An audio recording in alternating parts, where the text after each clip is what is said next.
سعودی football federation نے پاکستان کے خلاف ورلڈ کپ کوالیفائر میچ کا مقام تبدیل کر دیا۔ سعودی ٹیم فٹ بال ورلڈ کپ میں شرکت کا سفر الاحسا کے الفتح کلب اسٹیڈیم سے کرے گی۔ رپورٹس کے مطابق کوالیفائنگ راؤنڈ میں سعودی قومی فٹ بال ٹیم کا مقابلہ جمعرات 16 نومبر کو الاحسا کے الفتح کلب کے اسٹیڈیم میں پاکستانی فٹ بال ٹیم سے ہوگا۔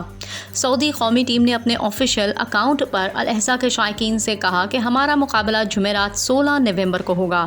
یاد رہے پاکستان اور سعودی عرب کوالیفائرز 2 کے گروپ جی میں شامل ہیں، جس میں اردن اور تاجکستان بھی ہیں۔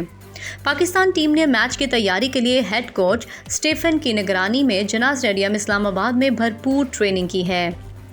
پاکستانی ٹیم 11 نومبر کو سعودی عرب پہنچ رہی ہے۔ اس سے قبل بتایا گیا تھا سعودی عرب اور پاکستان کا میچ دمام میں کھیلا جائے گا، تاہم اب یہ میچ الاحسا میں ہوگا۔ الاحسا کا شمار دنیا میں کھجور کی پیداوار والے سب سے بڑے علاقوں میں ہوتا ہے، جبکہ وہاں موجود ابراہیم پیلس سمیت دیگر قدیم عمارت سیاحوں کی دلچسپی کا باعث ہیں۔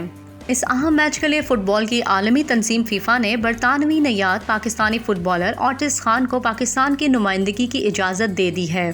فیفا نے اوٹس خان کی شہریت پر تنازع کی وجہ سے انہیں کھیلنے سے روک دیا تھا، تاہم اب انہیں پاکستان کی نمائندگی کی اجازت مل گئی ہے، جبکہ ایشین فٹ بال کنفیڈریشن نے بھی اوٹس کو پاکستان ٹیم سے کھیلنے کے لیے کلیئر کر دیا ہے۔ فیفا سے کلیئرنس ملنے کے بعد Otis Khan world cup qualifier round 2 میں پاکستان کی نمائندگی کریں گے۔ اوٹس نے شہریت تنازع کی وجہ سے راؤنڈ 1 کا میچ مس کر دیا تھا۔ فیفا کی جانب سے اوٹس خان کے دادا کی نئی دہلی میں پیدائش کی بنیاد پر ان کی پاکستانی شہریت پر سوال اٹھایا گیا تھا، تاہم نئی دہلی میں ان کی پیدائش پاکستان بننے سے قبل تھی، جس کے بعد ان کی فیملی پاکستان منتقل ہو گئی۔